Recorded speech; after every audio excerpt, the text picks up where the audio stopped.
नमस्कार, radio India में स्वागत है आपका।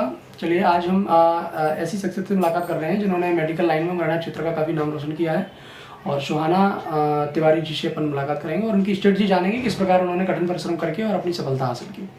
तो स्वागत है सुहाना जी आपका हमारे चैनल में।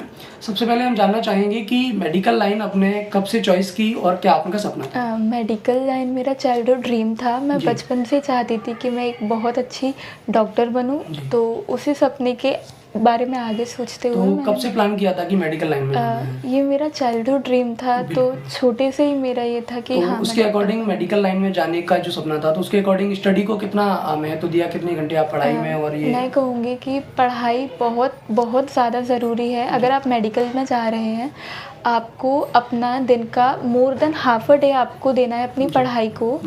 उसको मेन कंसंट्रेशन बना के रखना है। जैसे मैं बताऊँ तो मैं रात में पढ़ाई किया करती थी, तो मैं पूरी रात अपने पढ़ाई करती थी, सुबह तक, सुबह सोती थी।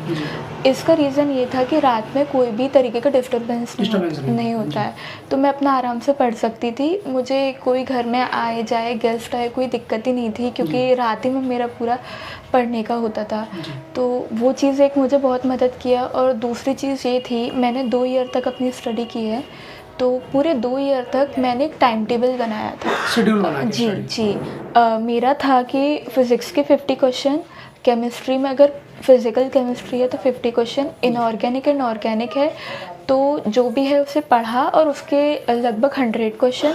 और बायो में भी proper focus on NCERT and उसके भी 200 क्वेश्चन डेली करना ही है। और मैं नोट करके रखती थी, मैंने ये चैप्टर किया, इतने क्वेश्चन किए, इतने राइट गए, इतने रॉन्ग गए, और जो भी रॉन्ग जाते थे वो सारे डाउट रोज़ टीचर्स को भेजती थी और टीचर्स ने भी मुझे बहुत सपोर्ट किया। जैसे बायोलॉजी में फोकस करने के लिए आपको जो कठिनाइयाँ आई होंगी कई बार, तो उन्होंने आपने कैसे सॉर्ट आउट किया? बायो मेरा फेवरेट था, तो बायो में मुझे कभी इतना खास दिक्कत नहीं आई। उसमें ये था कि आपको चीज़ें रिमेंबर करनी, काफ़ी सारे फैक्ट हुआ करते हैं, तो उसके लिए बस एक ही चीज़ है कि आप बार बार उन चीज़ों को पढ़ो। आप एक बार 2 बार पढ़ के किसी भी चीज़ को हमेशा याद नहीं रख सकते हैं, आप बार बार पढ़िए उन चीज़ों को। जब आपकी एनसीईआरटी 20 बार 22 बार हो जाएगी, तो अपने आप हमें वो चीज़ें याद होने लग जाती हैं। एनसीईआरटी का महत्व कितना है आपकी नीट एग्जाम? मेरे लिए तो एनसीईआरटी ही सब कुछ था। अगर आपको नीट करना है तो स्पेशली बायो में तो मैं कहूँगी एनसीईआरटी के बाहर जाने की ज़रूरत ही नहीं है। मेरे बायो में 360 में से 350 मार्क्स थे और मैंने पूरी तरह एनसीईआरटी पर ही रिलाई किया था। 12th और 11th आपने जो क्लास ली, जी। तो उनके सब्जेक्ट्स का नीट के एग्जाम में कितना बेनिफिट मिला था? मतलब 12th और 11th की सब्जेक्ट आपने बायोलॉजी पढ़ी, जी। तो वो सब्जेक्ट आपको नीट के एग्जाम में, कॉम्पिटिटिव एग्जाम में हेल्पफुल रहा है? मैंने 12th के साथ ही नीट दिया था, तो अच्छा, आपने 12th के साथ नीट जी दिया, बहुत अच्छा। जी। तो अब जो नीट एग्जाम की प्रिपरेशन आपने कितने आवर की डेली रूटीन में रखी थी? जब मेरे कोचिंग चलती थी तब तो करीब 9 आवर्स अ डे, मीन्स पूरी रात में 9 घंटे अपन को पढ़ना है।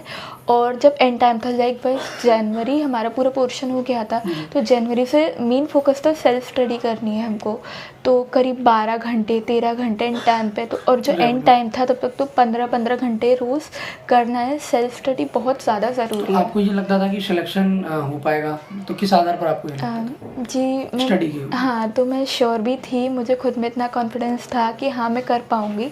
मेरा मेन फोकस ये था कि हाँ मेरा सिलेक्शन हो जाएगा, बट मुझे अच्छे से अच्छा कॉलेज चाहिए। डिमोटिवेशन भी आपको कई बार आए होंगे, जिस प्रकार लोगों ने कई प्रकार की आपदाएं आप पे आती हैं, तो क्या वहाँ आपने कदम पीछे खींचे स्टडी को लेकर, या आपने उन लोगों को अनसुना करके आगे की तरफ बढ़े? मैंने कभी दूसरों पर ध्यान ही नहीं दिया। मेरा मेन फोकस था कि मैं क्या कर रही हूँ, मैंने कितना पढ़ा, मेरा क्या जा रहा है, मुझे कोई फ़र्क नहीं पड़ता था कोई क्या कह रहा है।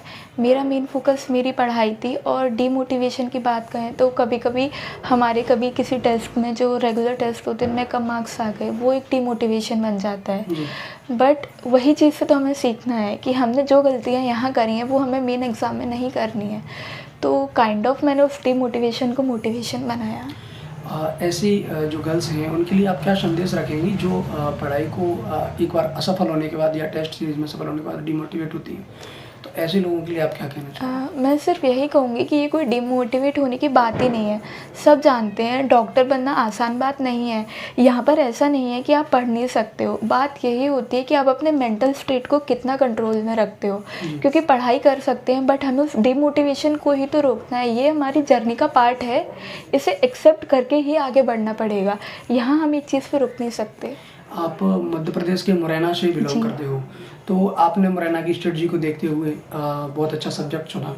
तो यहाँ फ्रेंड सर्कल और कोचिंग इंस्टीट्यूट्स आपके रहे होंगे, तो कोई ऐसी आपको जो है डिमोटिवेशंस कहानियाँ मिली हों जिनसे आपने सोचा हो कि यहाँ शायद कर पाना असंभव हो, ऐसी कोई स्ट्रेटजी मिली है? नहीं सर, मैंने सिर्फ अपने ड्रीम पर ही फोकस किया। मैंने कभी इन चीज़ों पे ध्यान नहीं दिया। बुक्स आपने कौन कौन सी सिलेक्ट रखी? जी, बुक्स मैंने बायो में तो सिर्फ एनसीईआरटी सिर्फ NCERT। और एक डॉक्टर प्रशांत शर्मा की एनसीईआरटी रिबूस्टर है, उसको मैंने बहुत अच्छे से पढ़ा था। और इनऑर्गेनिक और ऑर्गेनिक केमिस्ट्री में भी एनसीईआरटी बहुत होती है, मोर देन इनफ है। फिजिकल केमिस्ट्री में आप एनसीईआरटी पढ़ो बट वहाँ क्वेश्चंस अटेम्प्ट करने की ज़रूरत है। तो अगर आप एक टारगेट बनाते हो कि मैं रोज़ 50 क्वेश्चन करूँ, ये टारगेट है, इससे ज़्यादा ही होने चाहिए वरना मिनिमम 50 तो करना ही है। तो ये टारगेट बना के हम बढ़ते जाएंगे तो वो अपने आप ही हर सब्जेक्ट होता जाता है। कई विद्यार्थियों का मानना है कि केमिस्ट्री बहुत टफ सब्जेक्ट है, जी। तो आपने उसे इतना सिंपल बना के और मेडिकल लाइन में सिलेक्शन दिया, तो सिंपल कैसे लगा? केमिस्ट्री में मेरा मेन फोकस यही था कि मैं चीज़ों को रटने की बजाय समझने की कोशिश करूं। रटा हुआ एक बार जा सकता है दिमाग से, पर समझा हुआ नहीं। तो हर चीज़ को समझ के आगे करते जाना, यही मेरा मेन फोकस था। बार बार अपनी एनसीईआरटी को पढ़ा, कोई चीज़ नहीं समझ आ रही है तो टीचर से पूछा, और जो सब्जेक्ट जितना टफ़ है उस पर मैंने उतना ही ज़्यादा ध्यान दिया है। तो इस तरीके कोचिंग्स से आपने ली जी और सेल्फ स्टडी की, जी। तो आप अगर कंपेयर करें तो कोचिंग्स का महत्व नीट एग्जाम में सफलता में अच्छा रहा या सेल्फ स्टडी? मैं कहूँगी कि अगर कोचिंग हाँ ज़रूरी है कि जहाँ हमें कोई पॉइंट चाहिए होता है जहाँ से हमें गाइडेंस मिले, जो हमको पढ़ाए, हमें चीज़ समझा सकें। क्योंकि हर बच्चा कर सकता है बट एक मोटिवेशन चाहिए होता है, एक पढ़ने का तरीका चाहिए होता है। तो कोचिंग से मुझे वो मिला, और सेल्फ स्टडी के बिना तो आई थिंक कुछ भी नहीं हो सकता, वो तो बहुत ही ज़्यादा ज़रूरी है। फैमिली बैकग्राउंड की अगर बात करें जी। तो आप फैमिली बैकग्राउंड के बारे में क्या कहना चाहेंगे? आपका मेरी फैमिली ने मुझे बहुत सपोर्ट किया है। जैसे मैंने अभी भी बताया, मेरा पूरा शेड्यूल ही एकदम उल्टा था, मैं रात में जागा करती थी। तो यहाँ पर मेरे परिवार ने मुझे बहुत सपोर्ट किया। मीन्स मुझे कभी किसी चीज़ के लिए रोका नहीं है। मैं हर चीज़ में जहाँ आगे बढ़ी हूँ मुझे बढ़ने दिया है, कोई रोक टोक नहीं है। कभी मार्क्स भी कम आ जाएँ तो किसी ने मुझे कभी कुछ नहीं कहा। हमेशा मुझे अपनी फैमिली से मोटिवेशन मिला है। मम्मी पापा भाई, इनका भी मोटिवेशन था, और मेरे बुआ जी और फूफा जी, उनका बहुत ही ज़्यादा रोल रहा है मेरी पढ़ाई में, मेरी जर्नी में। उनको मेरा बहुत ही स्पेशल थैंक यू है। वो नहीं होते तो शायद मैं नहीं होती यहाँ पर आज। तो फैमिली बैकग्राउंड में अगर अपन देखें तो आपके फादर की जॉब है शायद? जी, मेरे पापा जी इलेक्ट्रॉनिक्स की शॉप है उनकी। जी। और ऐसी परिवार की उसे परिस्थिति से आपने जो है मेडिकल लाइन चॉइस किया जी। और आज एक सफल विद्यार्थी भी रहे आप। तो ऐसी जो गर्ल्स हैं उनके लिए एक छोटा सा मोटिवेशन स्पीच आप रखें कि जो डिमोटिवेट होकर अपनी पढ़ाई को छोड़ देते हैं, तो उन्हें ऐसा नहीं करना चाहिए। डीमोटिवेट होना ही नहीं है। आप हार रहे हो तो आप वहाँ पर देखो हमने क्या गलती की, उसको सुधारने की कोशिश करो। हमें सिर्फ अपने दिमाग पर कंट्रोल रखना है, हमको हारना नहीं। हम पढ़ सकते हैं, बस ये है कि हमारा माइंड बहुत स्ट्रॉन्ग होना चाहिए। हम खुद को स्ट्रॉन्ग बना के रखें, सब हो सकता है। ऐसा नहीं है कि अगर आपके पीछे कोई डॉक्टर नहीं है तो आप आगे नहीं जा सकते हैं। अगर आपके फैमिली में नहीं है कोई डॉक्टर, आप तब भी आगे जा सकते हैं। आपको सिर्फ अच्छे से मेहनत करना है, कोई हमें नहीं रोक सकता। पालकों का मानना रहता है कि बच्चियां पढ़ने में काफ़ी पीछे हैं, तो ऐसे पालकों के लिए क्या संदेश रखो? ऐसा कुछ नहीं है कि बच्चियां पढ़ने में पीछे हैं। बॉयज़ और गर्ल्स दोनों ही बराबर हैं, और जो ज़्यादा पढ़ना चाहता है वो अपने आप आगे बढ़ता है। मैं पेरेंट्स से यही कहूँगी कि अपने बच्चों को कभी रोके नहीं, वो जिस फील्ड में जो करना चाहते हैं उन्हें करने दे। आखिर एक मौका तो दे कम से कम। अगर वो आगे नहीं बढ़ पाते, हाँ आपका गाइड करना ज़रूरी है, बट बच्चों की भी चॉइस को वो रखें ध्यान में। चलिए, धन्यवाद सुहाना जी। नेक्स्ट मुलाकात अपनी नई शख्सियत होगी, तब तक अपना ख्याल रखें और सुरक्षित रहें।